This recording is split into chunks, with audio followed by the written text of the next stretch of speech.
வணக்கம். கீழடி இதை குறித்த நிறைய செய்திகள், நிகழ்வுகள் அன்றாடம் நாம் கேட்ட வண்ணம் இருக்கின்றோம். எளிய மக்களினுடைய பார்வை எவ்வாறாக இருக்கின்றது என்பதற்கான வெளிப்பாடு தான் இந்த காணொளி அப்படின்னு சொல்லலாம். காணொளிக்குள்ள நுழைவதற்கு முன்பு நான் ஒன்றை சுட்டி காட்ட விழைகின்றேன். இப்போ நான் திருக்குறள் பயிலுவதுண்டு. இப்போ அதில் உட்பகை என்கின்ற தலைப்பின் கீழ் ஒரு 10 குறட்பா இருக்கிறது. இப்போ அதில் ஒரு குறட்பா, இப்போ ஒரு மன்னன் இருக்கின்றான். அவன் வீரம் மிகுந்தவன், வலிமை மிக்கவன், ஆற்றல் உடையவன், பேராற்றல் உடையவன்.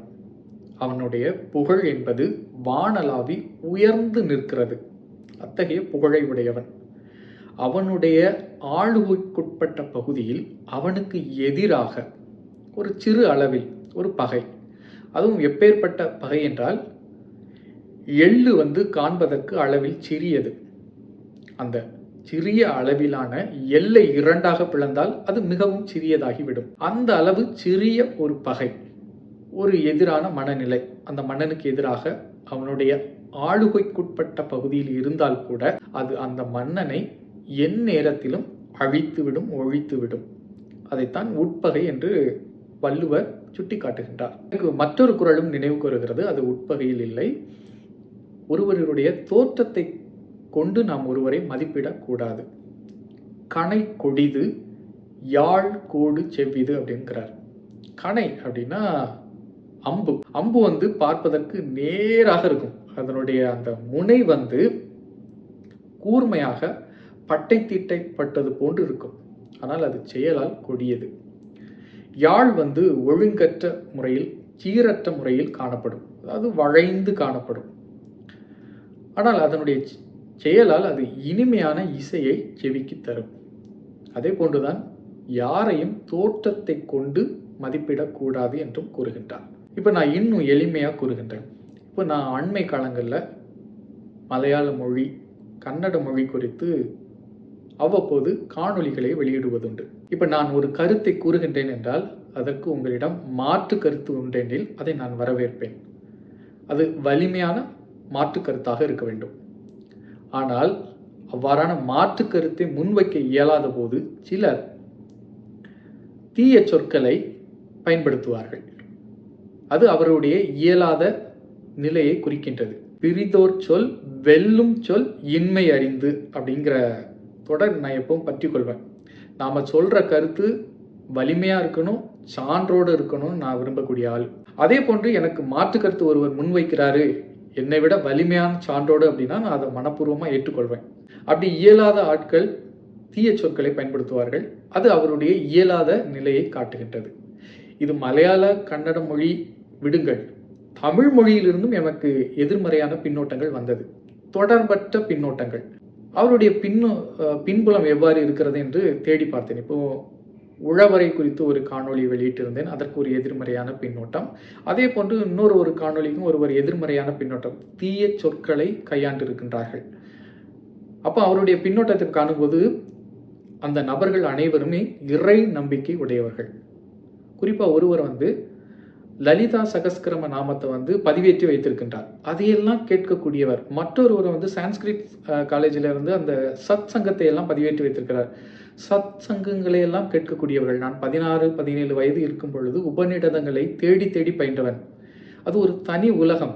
நான் ஒரு ஆன்மா, எனக்குள்ள இருக்கின்ற ஆன்மா தான் பிற உயிர்களிடம் இருக்கிறது என்று சமமாக பாவிக்கணும், சமமாக கருத வேண்டும். மற்ற உயிர்களையும், யானையா இருக்கலாம், பூனையா இருக்கலாம், நலிவுற்ற மனிதனாக இருக்கலாம், அனைவரிடமே இறைவன் இருக்கின்றார் என்று நமக்கு அவைகள் கற்றுத்தருகின்றன. அது ஒரு தனி உலகம். அப்பேற்பட்டவைகளையெல்லாம் கேட்கக்கூடியவர்கள் எப்படி இத்தகைய தங்களுடைய நிலைகளிலிருந்து புரழ்ந்து விடுகிறார்கள் என்பது எனக்கு வியப்பாக இருக்கிறது. இப்போ நீங்கள் குடும்பத்தோடு, மனைவி மக்கமாரோடு கூட்டாக சேர்ந்து உண்ணும் பொழுது இத்தகைய தீய சொற்களை உங்களுடைய குழந்தைகளுக்கு நீங்கள் சொல்லிக் கொடுப்பீர்களா? எனக்கு வியப்பாக இருந்தது. தமிழ்நாட்டுக்குள்ள இருந்து தமிழுக்கு எதிரான மனநிலையுடையவர்களும் இருக்கின்றார்கள். தமிழராக பிறந்தும் தமிழுக்கு எதிரான மனநிலையுடையவர்களும் இருக்கின்றார்கள். இதைத்தான் நாம் உட்பகை என்று கூறுகின்றோம். இதில் ஒரு முரண்பாடும் இருக்கின்றது. பிற மொழியை தாய்மொழியாக உடையவர்கள் தமிழ்நாட்டில் இருப்பவர்களும் உண்டு. தங்களுடைய தாய்மொழியை காட்டிலும் தமிழை மிகவும் விரும்பக்கூடியவர்களும் உண்டு. இந்த முரண்பாடுகளையும் நான் சில இடங்களில் கண்டிருக்கின்றேன். தமிழுக்கு எதிராக வட இந்திய மனநிலையோடு இருப்பவர்கள் தமிழ்நாட்டில் ஏராளம் உண்டு. அண்மை கால இந்த கன்னட மொழியை குறித்த இதிலையும் கூட நான் ஆங்கில செய்தி ஊடகங்கள்லையும் தமிழ்நாட்டிலிருந்து பேசியவர்களுடைய தன்மைகளையும் காண நேரிட்டது. தமிழுக்கு எதிரான மனநிலை, அதைத்தான் நாம் உட்பகை என்று கூறுகின்றோம். இப்போ இந்த கீழடிக்கு வருகின்றேன். இந்த கீழடி என்பது 2015ஆம் ஆண்டு ஒரு கைதேர்ந்த தொல்லியல் ஆய்வாளர் அவர்களால் கண்டறியப்பட்ட ஒரு தொல்லியல் களம். அவர் மிகுந்த விருப்பமுடையவர். தன்னுடைய கடும் உழைப்பை கொடுத்து அந்த தொல்லியல் களத்திலிருந்து பல தொல்லியல் எச்சங்களை, சான்றுகளை நமக்காக மீட்டெடுத்து கொடுத்திருக்கின்றார். இப்போ நீங்கள் மற்ற நாடுகளில் பார்த்தீங்க அப்படின்னா, ஒரு துறையில் ஒருவர் கை தேர்ந்தவர் அப்படின்னா அவரை அந்த துறையில் பல இலக்குகளை அடைவதற்கு ஊக்குவிப்பாங்க, பயன்படுத்துவாங்க. ஆனால் அந்த நிலை நம்ம நாட்டில் முற்றிலும் வேறுபட்டதாக இருக்கிறது. இப்போ இவரையும் அதே போன்று தான் பல இடங்களுக்கு அலைக்கழித்த செய்திகளையும் நாம் காணக்கூடியதாக இருந்தது. பொதுவாக வட இந்தியர்களுக்கு ஒரு மனநிலை உண்டு. வரலாறு என்பது வட இந்தியாவில் இருந்து தான் தொடங்க வேண்டும் என்கின்ற ஒரு எண்ணம் அவர்களிடம் உண்டு. அவர்கள் தீர்மானிக்கின்ற அந்த கால அளவை விட முந்தியதாக தமிழகத்திலிருந்து செல்லக்கூடிய கால அளவுகள் இருக்கக்கூடாது என்பதில் அவர்கள் முனைப்போடு இருப்பதை நாம் கவனிக்கக்கூடியதாகவும் இருந்தது. நான் இந்த கீழடிக்கு வருகின்றேன்.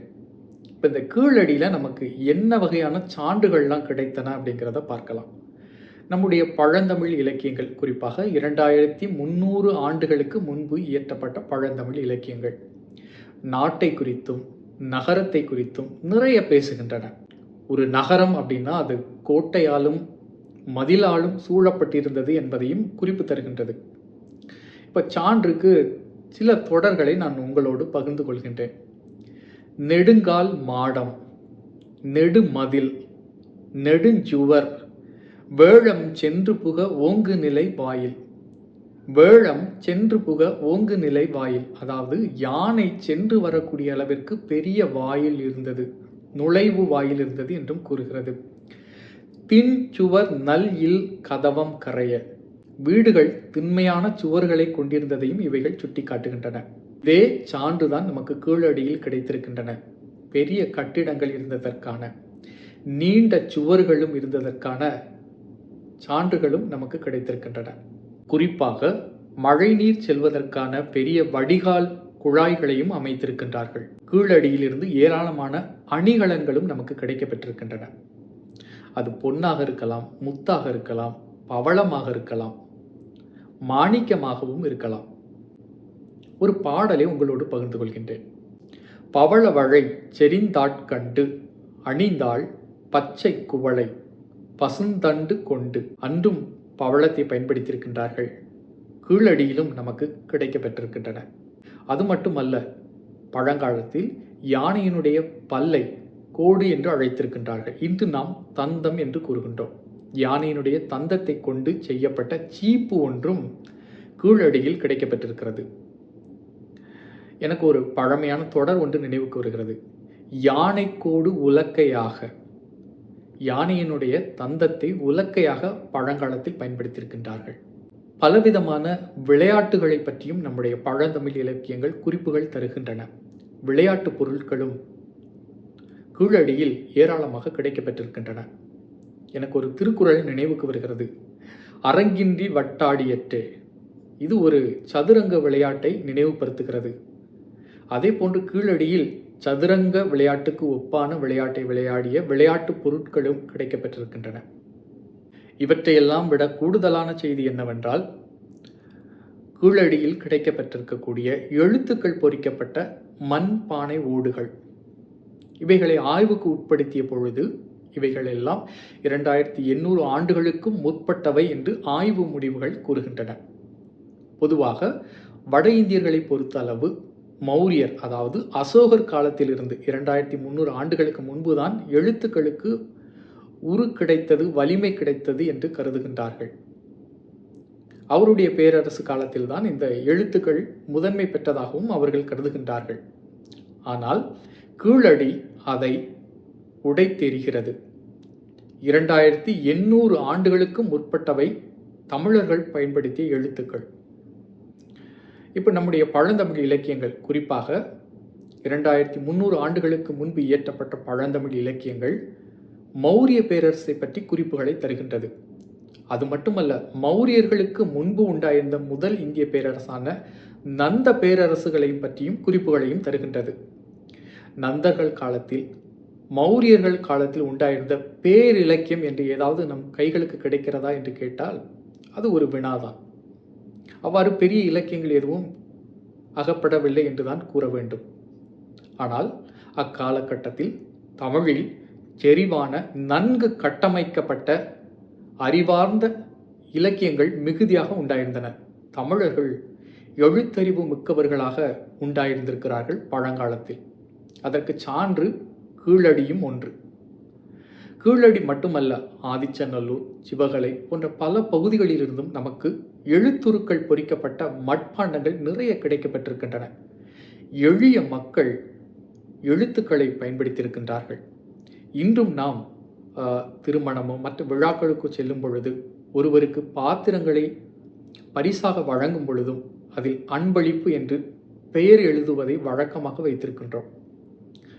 ஒரு வியப்பான செய்தி, 2015ஆம் ஆண்டு தொடங்கப்பட்ட இந்த தொல்லியல் கள ஆய்வறிக்கைகளின் வெளியீடு இன்னும் காலம் தாழ்த்துவது இந்த எழுத்துக்களினாலோ என்ற எண்ணம் எளிய மக்களாகிய நமக்குள் வினாவாக எழுகின்றது. என்னுடைய கையில் 2012ஆம் ஆண்டு வெளிவந்த ஒரு வார இதழின் கட்டுரை ஒன்று இருக்கிறது. ஆதிச்சநல்லூரை குறித்து ஒரு செய்தி இருக்கிறது. 2012ஆம் ஆண்டு வெளிவந்தது.